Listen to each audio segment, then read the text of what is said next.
Hello guys, welcome to easy legal law. हम देख रहे हैं इंडियन कॉन्ट्रैक्ट एक्ट 1872।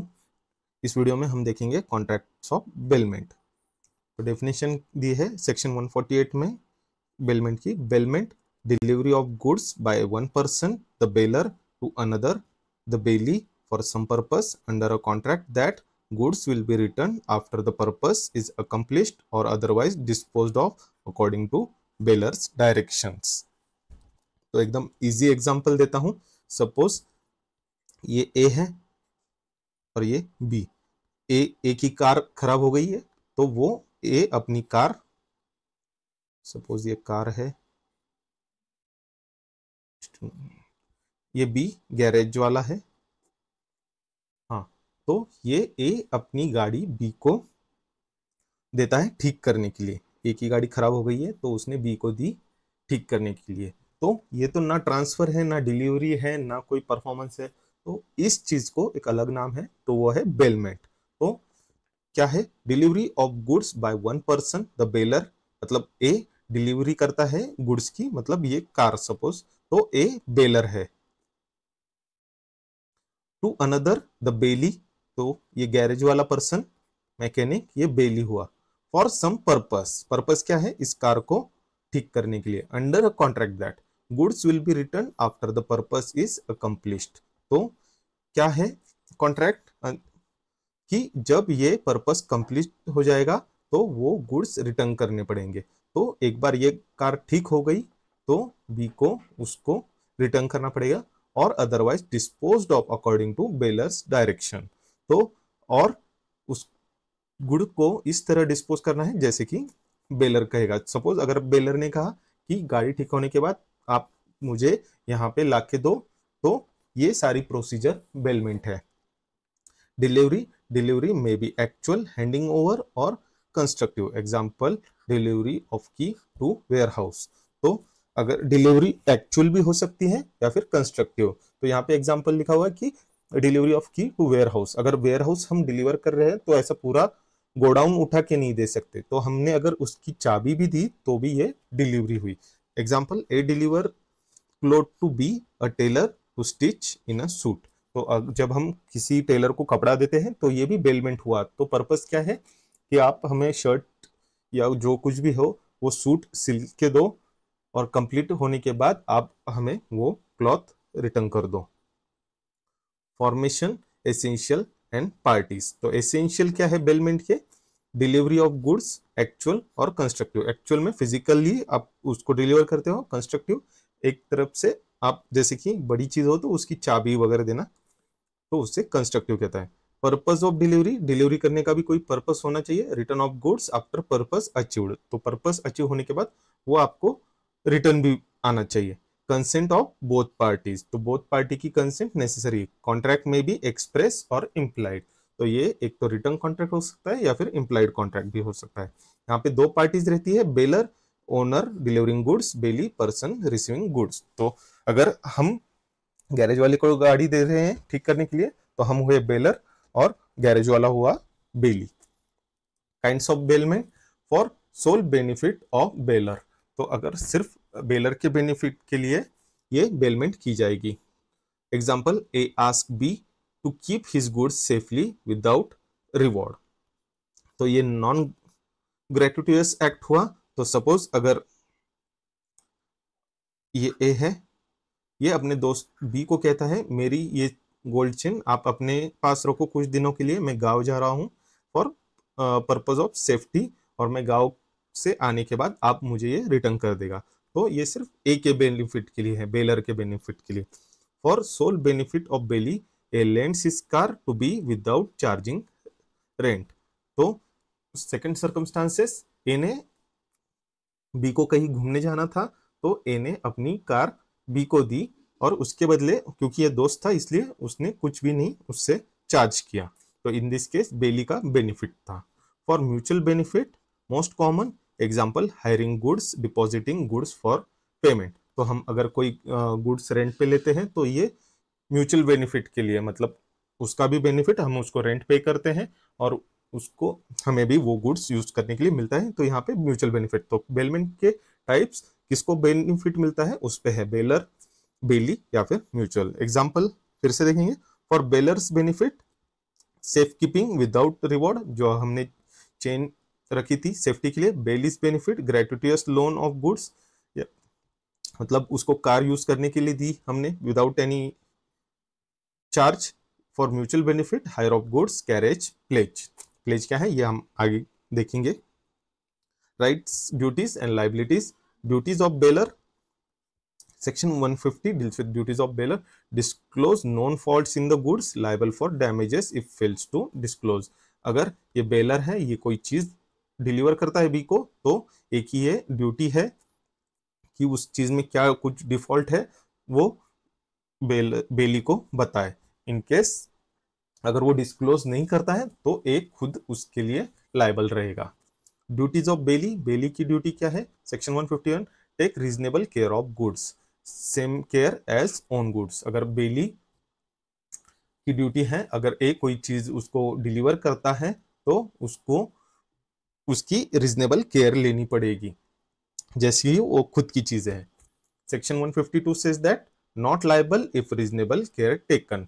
तो अगर बी ने रीजनेबल केयर ली हो फिर भी अगर उस चीज को कुछ डैमेज हो जाता है, in that case bailee would not be liable. Section 153 क्या कहता है? Return goods on expiry of time और पर्पस बेलमेंट टर्मिनेट्स। तो ये ड्यूटी है बेली की कि जब टाइम एक्सपायर हो जाता है या फिर पर्पस कंप्लीट हो जाता है तो बेलमेंट टर्मिनेट हो जाता है, तो उस वक्त रिटर्न करना पड़ता है गुड्स को। Section 154 liable for unauthorised use of goods. Section 154 says that अगर बेली उसको उस गुड्स को अनऑथोराइजली यूज करता है तो वो उसके लिए लाइबल रहेगा। Section 160 says that must return goods after purpose completed. तो ये तो बेलमेंट का बेसिक ही है कि उसको रिटर्न करना पड़ेगा जब पर्पस कंप्लीट हो जाएगा। Section 161 says that liable if fails to return goods. अगर जो टाइम स्पेसिफाइड है या फिर पर्पस स्पेसिफाइड है उसके कंप्लीशन के बाद भी अगर वो गुड्स को रिटर्न नहीं करता है तो उसके लिए वो लाइबल रहेगा। Section 163 state that Bailey may deliver goods to bailor without verifying his title.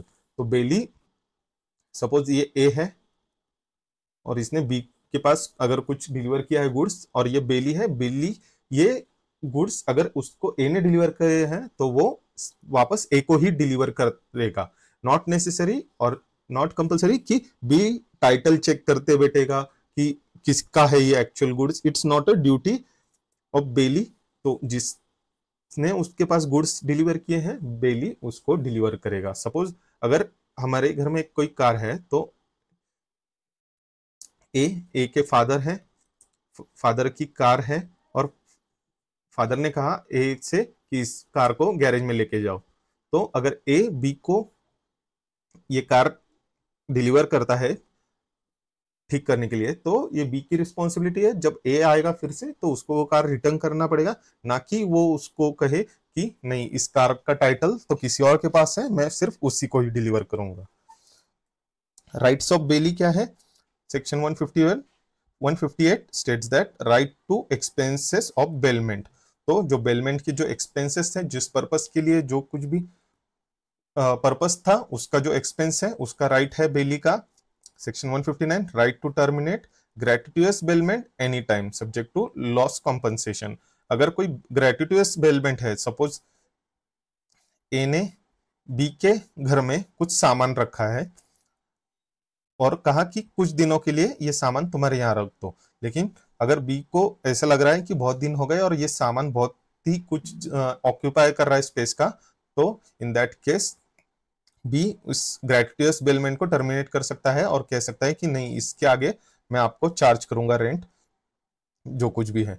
Section 170 says that right of lien bailee में retain goods until due charges paid.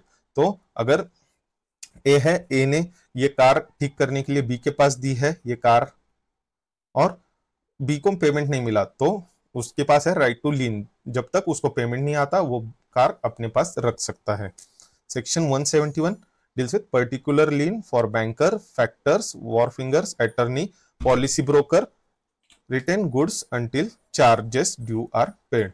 तो ये सेक्शन 171 स्पेशल है फॉर बैंकर्स, फैक्टर्स या फिर यहाँ पे वो goods को रिटर्न कर सकते हैं until charges are due paid. Bailee vis-a-vis third parties and true owner, section 180 और 181. बेली may deliver goods back to bailor even if bailor not owner. If true owner sues Bailey, Bailey has right to defend by showing delivery as per contract. तो वही example, ए ने B को car दी ठीक करने के लिए, तो ये बेली की रिस्पॉन्सिबिलिटी नहीं है कि टाइटल चेक करना। तो ए ने बी को दी थी लीगल पर्पस, मतलब कार रिपेयर करने के लिए, पर्पस इलीगल नहीं होना चाहिए। तो उसने इसको, ये जो कुछ भी पंचर वगैरह होगी तो वो निकालने के लिए बी को डिलीवर की थी। बी ने पर्पस कंप्लीट होने के बाद, जो उसका कंसिडरेशन वो मिलने के बाद, उसने ए को डिलीवर किया था। तो बी ने ये चेक नहीं किया कि कौन उसका ओनर है, क्या है, तो इसमें बेली की कोई गलती नहीं, मतलब बी की कोई गलती नहीं। If true owner sues bailee, bailee has right to defend by showing delivery as per contract. और इन केस अगर बाद में ऐसे पता चलता है कि ए इसका ओनर नहीं था, सी था इसका ओनर, और सी ने बेली को सू कर दिया, मतलब उस पर केस किया कि तुमने मेरी कार को कैसे मतलब रिपेयर किया या फिर अपने गैरेज में पार्क किया हुआ था, तो बेली के पास राइट है कि वो उसको बता सकता है कि एज पर कॉन्ट्रैक्ट ए ने मुझे इस पर्पस के लिए डिलीवर की थी और मैंने उसको रिटर्न कर दी है। तो इस केस में बेली को सेफ किया जाता है एज अ थर्ड पार्टी या फिर true owner. Termination of bailment, bailment कैसे एंड होगा? Bailment ends when purpose is accomplished on expiry of agreed time by bailor or bailey's death in gratuitous bailment on inconsistent use by bailey. Section 153 स्टेट करता है inconsistent use by bailee by destruction of subject matter. तो ये सारे criteria है जिसमें bailment and होती है। पर्पस इज अकम्प्लिश्ड, मतलब अगर कार का पंचर निकाल दिया है और इसके बाद पर्पस अकम्प्लिश हो गया। एक्सपायरी ऑफ एग्रीड टाइम, अगर 2 दिन के लिए बोला है रखो और 2 दिन कंप्लीट हो जाते हैं, उसके बाद बेलमेंट एक्सपायर हो जाती है। बाय बेलर्स और बेलिस डेथ, अगर इन केस अगर हमने किसी जान पहचान के पास ग्रेट्युटस बेलमेंट किया हो और वो उसकी डेथ हो जाती है, then it expires on inconsistent use by bailee. अगर हमने कोई चीज बेल की है, डिलीवर की है और उसका बेली यूज करता है इनकंसिस्टेंटली, देन ये बेलमेंट एक्सपायर हो जाएगी। By destruction of subject matter, अगर जो गुड्स हमने डिलीवर किए हैं वही डिस्ट्रक्ट हो जाए तो बेलमेंट टर्मिनेट हो जाएगी। Consequences, bailee must return goods, failure liable for conversion, bailor must accept goods back and pay charges. तो बेली को तो गुड्स रिटर्न करने ही पड़ेंगे, अगर फेल हो जाता है वो तो लाइबल रहेगा, जो भी उस गुड्स के प्राइस है या फिर जो कुछ भी कंपनसेशन है उसके लिए बेली लाइबल रहेगा। और बेलर की भी ड्यूटी है कि वो उसको रिटर्न बैक एक्सेप्ट करे और जो रिक्वायर्ड चार्जेस हैं वो उसको पे करे। Finder of, next point is finder of goods as bailee. Section 71 of Indian contract act deals with finder of goods as bailee. तो ये बहुत ही important in day to day life section है, क्योंकि इस सेक्शन में क्या मेंशन है, अगर कोई पर्सन है ए, अगर वो रास्ते से घूम रहा है, मतलब कहीं घूम रहा है या फिर he is working at some place, अगर उसको कोई अगर चीज मिलती है और उसको पता नहीं है कौन है उसका ओनर, या फिर मतलब उसने चुराई नहीं है, उसको ऐसे मिली है कोई चीज, उसको he has founded something valuable thing like ring और समथिंग एनीथिंग, तो उस वक्त सपोज उसको एक रिंग मिली है, तो then A would not be the owner of that ring, he would act as a bailee. तो यहाँ पे ए का रोल होगा बेली। तो भले ही उसको ये रिंग उसने चुराई नहीं है या फिर ये नहीं, विथ नो बैड इंटेंशन उसको वो मिली है, फिर भी ए का रोल रहेगा एज अ बेली। तो अगर कहीं रास्ते पर रिंग पड़ी हुई है तो एक तो आप उसको छुओ मत, या फिर कहीं रिपोर्ट कर दो कि वहां पे ऐसी ऐसी चीज पड़ी हुई है, उसको उठा के, और एल्स अगर आपने उठाई और भले ही किसी को पता ना हुआ चले और बाद में पता चला, फिर भी आपको एज अ बेली ट्रीट किया जाएगा, आपकी ड्यूटी, आपकी लाइबिलिटी एज अ बेली रहेगी। Finder of goods treated as bailee with responsibility take reasonable care of goods return goods to owner. अगर आपको ए को अगर रिंग मिलती है तो एक की ड्यूटी रहेगी उसकी रीजनेबल केयर करना और उसको उसके ट्रू ओनर के पास उसको डिलीवर करना। फाइंडर्स राइट क्या है? Similar to bailee, lien for expenses incurred in preserving goods. तो ये थे फाइंडर के राइट्स, मतलब जैसे बेली के जैसे ही राइट्स है। सपोज ये इसको ये ए को रिंग मिली थी और उसको वो ओनर नहीं मिल रहा है, इसके लिए उसने अगर न्यूज़पेपर में कोई अगर एडवर्टाइज दी है कि ऐसी ऐसी चीज मिली है, आप अपना मतलब जो कुछ भी रिसीट है वो दिखा के ये रिंग ले जाइए, तो इन दिस केस अगर उसको जो कुछ भी खर्चा आया है उसके लिए वो न्यूज़पेपर में ऐड देने के लिए, तो उसके लिए वो उसका राइट रहेगा, वो उस ओनर से वो एक्सपेंसेस इनक्योर कर सकता है। Right to sue for reward if owner announces reward. अगर सपोज ये कोई बहुत ही इंपॉर्टेंट रिंग थी, अगर इसके ओनर ने पेपर में कोई एडवर्टाइज दी है कि ये रिंग मिलने पर मैं उस पर्सन को 10,000 अवार्ड दूंगा, तो अगर ए ने उसको कांटेक्ट किया, उसको रिंग रिटर्न की और इन दैट केस अगर इस पर्सन ने डिनाई किया कि वो रिवॉर्ड नहीं देगा, तो ये फाइंडर उसको सू कर सकता है रिवॉर्ड के लिए। Can return goods until compensated but can not sell unless. तो जब तक वो कंपनसेट नहीं किया जाता तब तक वो उस गुड्स को रख सकता है खुद के पास, रिटर्न कर सकता है, लेकिन उसको बेच नहीं सकता। बस दो कंडीशन में उसको बेच सकता है, इफ गुड्स आर पेरिशेबल और lawful charges not paid by the owner. तो अगर वो चीज का नेचर ही ऐसा है कि वो पेरिशेबल रहेगा, अगर उसको संभाल नहीं सकते और वो पेरिशेबल है, इन दैट केस वो उसको बेच सकता है, या फिर अगर ओनर लॉफुल चार्जेस पे नहीं कर रहा है तो इन दैट केस वो उसको बेच सकता है। लेकिन अगर गुड्स पेरिशेबल है और उसने बेच दी है, बाद में ओनर आता है तो उसको वो पैसे रिटर्न करने पड़ेंगे, और अगर वो चीज बेचने के बाद जो कुछ भी उसका शेयर रहेगा लॉफुल चार्जेस का, बस उतना ही बाकी का रिटर्न करना पड़ेगा। केस लॉ क्या है? Hollins versus Fowler, finder must take care as a reasonable Bailey.